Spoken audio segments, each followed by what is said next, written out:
पिछले कुछ वक्त से क्रिप्टो इन्वेस्टर्स काफ़ी खुश हैं, मतलब इनफैक्ट मज़े में है। बिटकॉइन ऑल टाइम हाई पे है। थोड़ा बहुत कभी कभी डिप आ जाता है पर फिर से सर्च हो जाता है। बिटकॉइन एक अच्छा टाइम चल रहा है क्रिप्टो इंडस्ट्री में। एंड आगे भी एक्सपेक्टेशंस कुछ ऐसी हैं बिटकॉइन से, कंसिडरिंग कि गोल्ड बढ़ रहा है। एंड एक्सपर्ट्स का कहना है कि बिटकॉइन गोल्ड को आगे चेज करेगा। सो चीज़ें यहाँ पे ना इस वक्त ब्राइट लग रही है क्रिप्टो वालों के लिए। अगले कुछ मंथ्स कैसे होने वाले हैं इस पर इस वीडियो में बात करेंगे इन डिटेल। इंडिया में क्रिप्टो पर क्या लेटेस्ट अपडेट्स आ रहे हैं, यहाँ पर क्रिप्टो का फ्यूचर अभी कैसा लग रहा है ये जानेंगे। यूएस में क्या चल रहा है यार क्रिप्टो पे, ट्रम्प का नेक्स्ट बड़ा प्लान क्या है क्रिप्टो पे, ये भी डिस्कस करेंगे। और गोल्ड और सिल्वर में जो इतना सर्ज आया ना पिछले कुछ वक्त में, क्या ये हार्ड एसेट्स अभी भी वर्थ हैं, इस पर ही बात करेंगे। मतलब आज इस वीडियो में आपके लिए काफ़ी कुछ है जानने को, और ये सब बात जानते हैं बिटनिंग फाउंडर काशिफ रजा से। हेलो काशिफ भाई, कैसे हैं आप? आज बैकग्राउंड भी ना बीच वाला लगाया हुआ है आपने, काफ़ी वक्त हो गए आपसे बात हुए क्रिप्टो पे। सो कैसे हैं आप, बताएं। सब ठीक है। आप देख ही रहे हैं कि जो पीछे बैकग्राउंड है, तो उस हिसाब से आप अंदाजा लगा सकते हैं कि सब कुछ ठीक है, अंडर कंट्रोल। हाँ मतलब अंडर कंट्रोल नहीं काशिफ भाई, ऑल टाइम हाई पे चल रहा है बिटकॉइन काफ़ी वक्त से। सो आपके तो मज़े हैं। आपने कॉइन कॉइन स्विच का एक ऐड देखा आपने, जो टाइम्स ऑफ इंडिया पे निकाला उसने? हाँ वो गोल्ड ब्रिक वाला ऐड था, वो देखा था मैंने। बहुत अच्छा ऐड था वो आंखें खोलने वाला ऐड है। कि वो ऐड पे उन्होंने गोल्ड का 1 किलो की ब्रिक रखी है, और ये बताया कि ये ऐड गोल्ड का नहीं है, ये ऐड है बिटकॉइन का, कि जिससे एक बिटकॉइन से आप 1 किलो गोल्ड खरीद सकते हैं।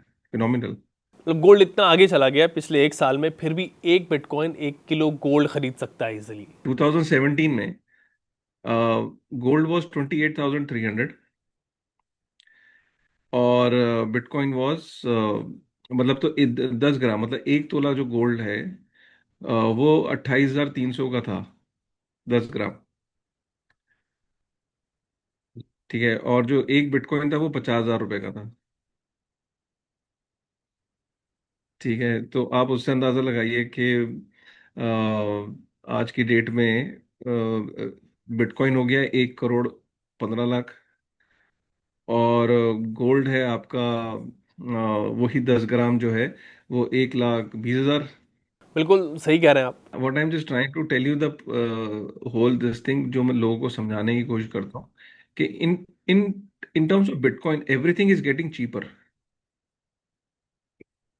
इन terms of bitcoin everything is getting cheaper. So उस पर्सपेक्टिव से अगर आप चीज़ों को देखें, तो ये यही जो हम कहते हैं कि स्टोर ऑफ वैल्यू का काम क्या होता है। Store, what is store of value? Asset को हम बाय क्यों करते हैं? एसेट को बाय करने का पर्पस ये होता है कि वो आपकी परचेजिंग पावर को रिटेन रखे, और इनफैक्ट इनहेंस करे। अगर इनहेंस नहीं भी नहीं कर पा रहा, तो रिटेन करके रखे। इसको रिटेन करने का काम बिटकॉइन ने बखूबी किया, और अगर इनहेंस करने का जो काम है, वो बिटकॉइन कर रहा है। फाइन, स्टोर ऑफ वैल्यू का काम तो आप कह रहे हैं कि बिटकॉइन ने किया है अब तक। तो अब क्या बिटकॉइन का ऑल टाइम हाई आ गया इस साइकिल का, या अभी भी आप आगे बिटकॉइन के प्राइस पर कुछ सर्ज देख रहे हो कि और आगे जा सकता है बिटकॉइन? देखिए, माना यह गया है कि पहले क्या होता है कि M2 ग्लोबल मनी सप्लाई बढ़ती है, और इस टाइम सिनेरियो दुनिया में कुछ इस तरीके का हुआ है कि पहली बार हर चीज़ बढ़ रही है, हर हार्ड एसेट बढ़ रहा है। हार्ड एसेट में आपका सबसे पहले गोल्ड बढ़ रहा है, ऑल टाइम हाई। सिल्वर पिछले 100 सालों में सिर्फ 2 बारी $50 से ऊपर गया था, 100 सालों में। और कल वो $50 से ऊपर गया फिर, तीसरी बार। और अब 50 से ऊपर ही है। माना ही जा रहा है कि अब ये एक बार ही क्रॉस कर गया है, तो अब ये ऊपर ही रहेगा, और नया ऑल टाइम हाई बनाता रहेगा अब सिल्वर। बिटकॉइन, चार हार्ड एसेट, और चारों के चारों अच्छा परफॉर्म कर रहे हैं। इसमें एक S&P 500 भी है। S&P 500 को भी मैं इस श्रेणी में इसलिए डाल रहा हूँ क्योंकि S&P 500 भी जो ड्राइव हो रहा है वो एआई की वजह से ड्राइव हो रहा है, एआई कंपनीज की वजह से। इस टाइम जो एआई का, जो इस टाइम जितनी कंपनीज हैं, एनवीडिया, ओपन एआई, जितनी भी एआई रिलेटेड कंपनीज में इतनी मेजर इन्वेस्टमेंट हो रही है कि S&P 500 का जो 90% रिटर्न है, 95% का रिटर्न है, वो एआई कंपनीज की वजह से ही है। सो कहने का मतलब ये कि इस टाइम जो जनता है, इंस्टीट्यूशंस हैं, वो एक चीज समझ गए हैं, और ये हिस्ट्री में पहली बार हो रहा है बाय द वे। ये इसको आप इसको ऐसे मत लीजिए कि ये हर बार होता है, कॉमन है, नहीं। हमेशा ऐसा होता था कि S&P 500 बढ़ता था और गोल्ड घटता था। ठीक है, और गोल्ड गोल्ड जब अच्छा करता था तो S&P 500 अंडर परफॉर्म करता था। But this time around things are very different, everything is growing, every hard asset is growing. And हुआ क्या कि लोगों को हार्ड एसेट पे इतना ध्यान था नहीं लोगों वो स्टॉक मार्केट में लगे हुए थे, या कह सकते हैं कि भाई उन्हें स्टॉक मार्केट में लगाया गया था। का। हुआ क्या कि पिछले कुछ सालों से लोगों को ये बोला गया कि SIP लो, म्यूचुअल फंड में हर बंदा SIP ले रहा था म्यूचुअल फंड में। और हुआ क्या कि लोग अपने SIP के पोर्टफोलियो को जब गोल्ड की परफॉर्मेंस से मैच कर रहे हैं तो वो कह रहे हैं ये क्या हुआ, है ना। And people are confused today कि यार I was taking SIP in mutual funds, I should have taken SIP in gold. तो अब क्या है कि बहुत फोमो होगा, कई लोग टॉप पे घुसेंगे, फिर थोड़ा करेक्शंस भी ड्यू हैं। But overall long long term में अयाज भाई, एक चीज क्लियर है कि अब US छोड़िए, ग्लोबल जितनी भी ये चाहे जापान है, चाहे यूरोप की कंट्रीज हैं, चाहे US है, इनके करेंसीज के अंदर विश्वास डगमगा रहा है। और उसका डगमगाने का वजह ये नहीं है कि जियो पॉलिटिकल सिनारियो, वो तो बाद में है। जो विश्वास डगमगाने का जो सबसे बड़ी वजह है, एक्सेसिव मनी प्रिंटिंग। होता ये है कि जैसे सपोज आपकी जेब में इस टाइम 10,000 रुपये पड़े, सपोज। अभी सरकार ये फैसला ले कि जितना मनी सप्लाई है एग्जिस्टिंग, उसका 5% वो और प्रिंट करने की अनाउंसमेंट कर दें। अभी के अभी आपके जो 10,000 रुपये पड़े हैं आपकी जेब में, वो अभी के अभी डी वैल्यू हो जाएंगे। क्यों? क्योंकि मनी सप्लाई जब एग्जिस्टिंग करेंसी की वैल्यू को घटाती है, so that is the reason your this your existing value of your money goes down 5-5 गुना। मतलब कोविड कोविड तक जितना मनी प्रिंट हुआ था, उसके कोविड के बाद 5 गुना प्रिंट कर दिया है सरकारों ने। तो इसका इसके जो इल इफेक्ट्स क्या होते हैं कि जब इतनी ग्लोबल मनी सप्लाई इंक्रीज होती है तो इन्फ्लेशन पे इसका बहुत, तो लोगों को इस टाइम फ्यूचर में हाइपर इन्फ्लेशन जैसी स्थिति आने वाली, and that is the reason they are buying hard assets. Hard asset को बाय करने का सिंपल फॉर्मूला ये होता है कि जो मनी सप्लाई है इस टाइम, उसका रेट है आज की डेट में 7% है। आज की डेट में क्या, पिछले कई सालों से देखा गया है कि जो ग्लोबल मनी सप्लाई है उसका उसका जो रेट है वो 7% है।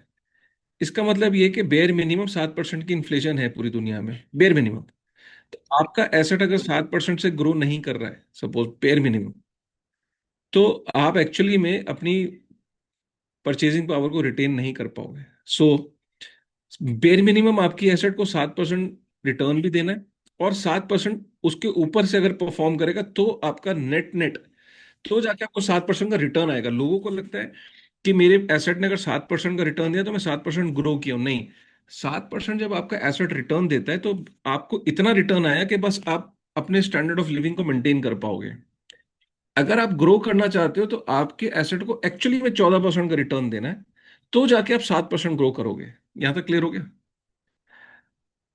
अब ये 14% का रिटर्न देने वाले कौन से एसेट है? अगर आप म्यूचुअल फंड को पकड़ लो, ठीक है, लोग कहते हैं 10% is a very good return, 10-12%। Property में आ जाओ, प्रॉपर्टी में वो कहते हैं जी 8-10% का return is a very good return.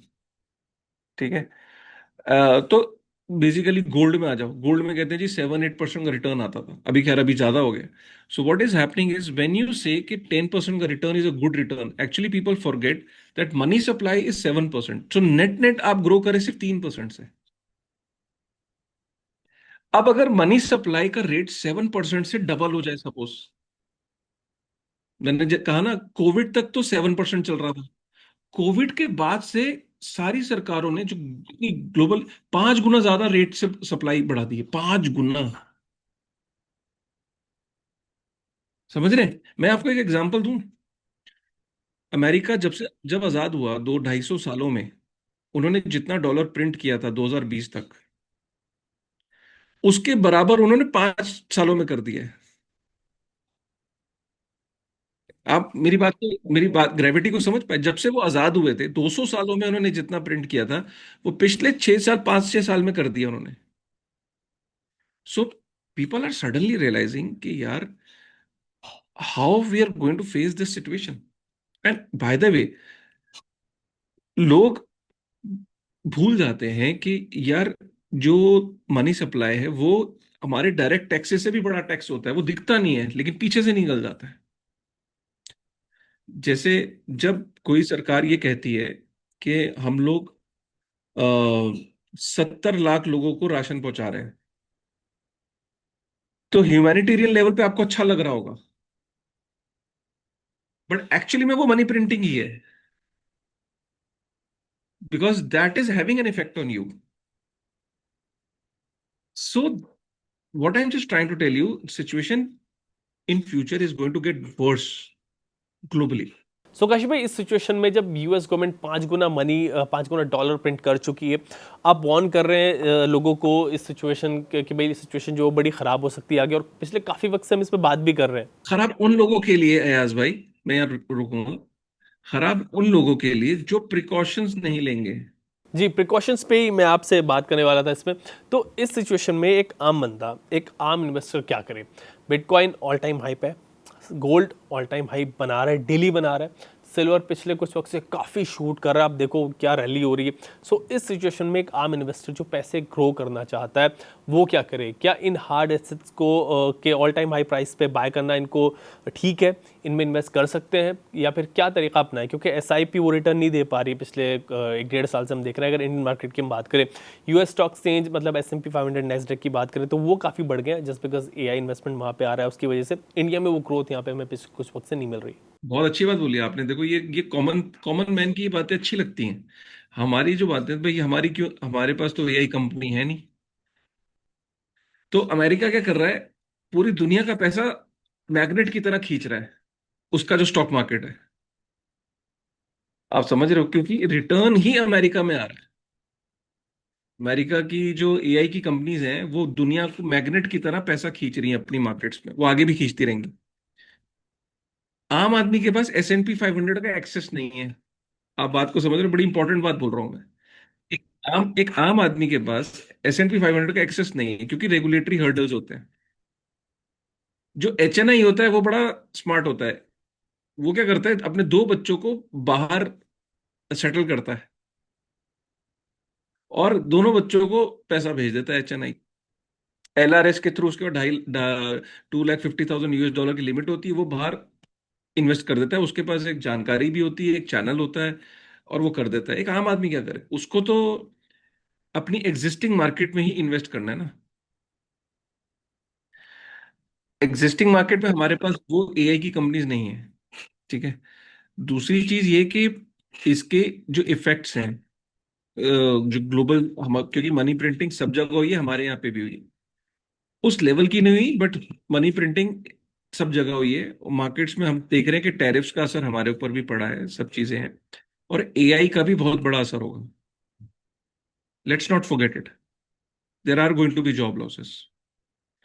So ultimately, एक कॉमन आदमी को आपने पूछा कि क्या करना चाहिए, कॉमन आदमी को अल्टीमेटली हार्ड एसेट्स बाय करने चाहिए। और हार्ड एसेट अभी ऑल टाइम हाई पे आपने बोला, तो कौन कह रहा है कि जाके आप अपने सारे पैसे उठा के अभी ऑल टाइम हाई पे घुस जाओ? आप जो SIP, जिस पैशन के साथ स्टॉक्स में आप फॉलो कर रहे थे, आपने गोल्ड को अपने पोर्टफोलियो में एज SIP क्यों नहीं रखा?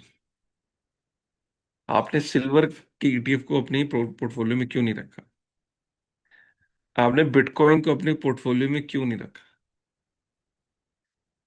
आप, you are sleeping on these asset और you are ignoring them.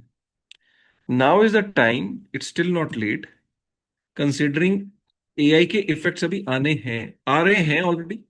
Future में और ड्रैकोनियन। अभी क्योंकि एआई भी सेकंड स्टेज में है। अभी इस एआई AGI की स्टेज में, अभी एआई सुपर इंटेलिजेंस स्टेज में नहीं गया है। अभी वो गूगल की तरह काम कर रहा है। आप उसे कमांड दे रहे हो, वो आपकी बात को एनालाइज कर रहा है, सीख रहा है, और आपको एक, आप ही को रिटर्न देता है, फिर आपसे पूछता है you think I should do something in it, और you think you satisfied, you want me to give you some more. Super intelligence में क्या होगा पता है? सुपर इंटेलिजेंस स्टेज में सुपर इंटेलिजेंस स्टेज में they are only going to give you one answer, कि this is the best, take it. Okay, so Kashif भाई आप कह रहे हैं कि हार्ड एसेट्स एंड बिटकॉइन में लोग एसआईपी की तरह इन्वेस्ट कर सकते हैं अभी भी? उसमें क्या होता है कि आपके पास रिस्क नहीं है, you are not in a risk, कि are you getting into a higher zone और लेसर जोन, और is this the right time, is is not wrong time. But Kashif भाई स्पेसिफिकली बिटकॉइन की अगर बात करें तो जैसे पहले भी हुआ है कि ऑल टाइम हाई के बाद काफ़ी नीचे गया बिटकॉइन, 30% तक नीचे गया, 40%। तो क्या इस बार भी ऐसा कुछ होगा, मतलब ओल्ड ट्रेंड्स फॉलो करेगा क्या बिटकॉइन? इसमें क्या है याज भाई, कि ना M2 जो ग्लोबल मनी सप्लाई है, अभी यूएस के अंदर एक ही रेट कट हुआ है, अभी दूसरा रेट कट है, फिर तीसरा रेट कट है, प्रॉब्ली दिसंबर तक दो और होंगे। जब रेट कट्स का मतलब ये होता है कि money supply is bound to increase. Japan के अंदर भी रेट कट्स हो रहे हैं, पूरी दुनिया में चाइना के अंदर लिक्विडिटी इन्फ्यूज हो रही है। सो फर्स्ट स्टेप होता है, हमें देखना होता है कि M2 मनी सप्लाई कितना ग्रो कर रही है। M2 मनी सप्लाई अगर ग्रो कर रही है, उसके 2 से ढाई महीने बाद गोल्ड पंप होना शुरू करता है, सेकंड स्टेप। ठीक है। फिर देखा यह गया है कि थर्ड जो स्टेप है, बिटकॉइन 90 डेज बाद गोल्ड को चेज करता है। ठीक है। So M2 money supply is has increased in the last say couple of months. उसके इफेक्ट अब गोल्ड पे आना शुरू हुए थे। Now gold is making all time high, it is already as per the technical analysis and all, it's like in it's very high zone और correction zone में। Now now is the time that bitcoin is going to chase gold. And बस इस बार surprisingly ये हुआ है कि silver is also doing the same. So silver का $50 को क्रॉस करना, $50 पर आउंस को क्रॉस करना इज अ बिग सरप्राइज। ये दर्शा रहा है कि लोग गोल्ड में से प्रॉफिट बुक करके they will enter into silver. Okay, so bitcoin अभी गोल्ड को चेज करेगा और आगे जा सकता है। बट काशिफ भाई इंडिया में क्या चल रहा है इस वक्त क्रिप्टो पे? कॉमर्स मिनिस्टर पीयूष गोयल का मैं एक स्टेटमेंट पढ़ रहा था, जिसमें उन्होंने कहा था कि India won't support regular crypto currencies unless they are backed by real assets. 7 साल पहले जो स्टेटमेंट थी, उस स्टेटमेंट में रत्ती भर भी चेंज नहीं है। It really doesn't matter, people are bored of listening to this standard lines, and you should only believe the ministry that is responsible for it. For me, what our finance minister says is more important than what other ministers are saying, because this is not their cup of tea and they are not responsible for it. I will only trust the right source. And what I feel, जो last remarks हैं finance minister के, she has said something about stable coins, और उन्होंने उन्होंने ये बोला है कि स्टेबल कॉइन पे now we need to have a binary decision, we need to, the high time that we can not ignore this, we need to ensure that either we are doing it और we are ignoring it. Now it cannot be like we are not concerned about it or it really doesn't matter. No, ये ये हमारे monetary system को globally challenge कर रहा है, उसे change कर रहा है, so we need to be ready for it. Fine Kashif भाई, बिटकॉइन की बात हमने की, अब ऑल कॉइन पे एक सवाल लेते हैं कि बिटकॉइन को सब हेज अगेंस्ट इन्फ्लेशन बोलते हैं, एंड आपने ही बताया शुरू में कि बिटकॉइन ने खुद को as a store of value prove किया है इतने लंबे टाइम में। सो जैसे बिटकॉइन ऑल टाइम हाई पे है अभी, क्रिप्टो इन्वेस्टर्स में ना थोड़ा डर लगा रहता है कि वापस से 25-30% का डंप ना आ जाए, डाउन ना चला जाए बिटकॉइन, बिकॉज इतनी वॉलेटिलिटी हमने देखा है यहाँ पे पहले भी। ऐसे में क्रिप्टो इन्वेस्टर्स ऑल कॉइन में भी इन्वेस्ट करते हैं, popular altcoin, Solana time. So क्या इनमें भी इन्वेस्ट करना, मतलब इनमें इन्वेस्ट करना कैसा है? बेवकूफ़ी है वो। कभी भी इसको ऐसे ही समझिए कि जब आपको as a store of value आपने इन्वेस्ट जब करते हो, तो आप गोल्ड में मत करो, आप ब्रॉन्ज में क्यों नहीं करते, कॉपर में क्यों नहीं करते?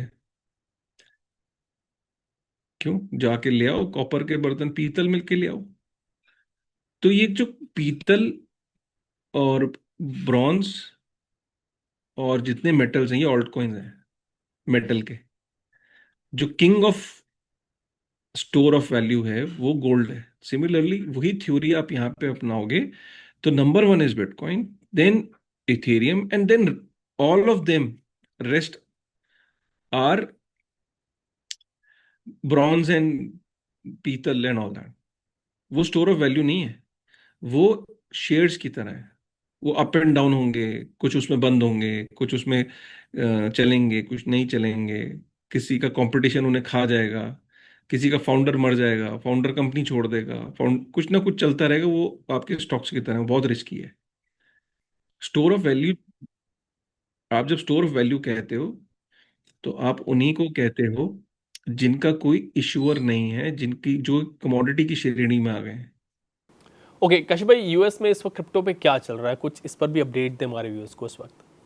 यूएस में सिचुएशन ये है कि they are very bullish about it, and they are coming up with a market structure bill, एक, and they're coming up with lot of clarities around it.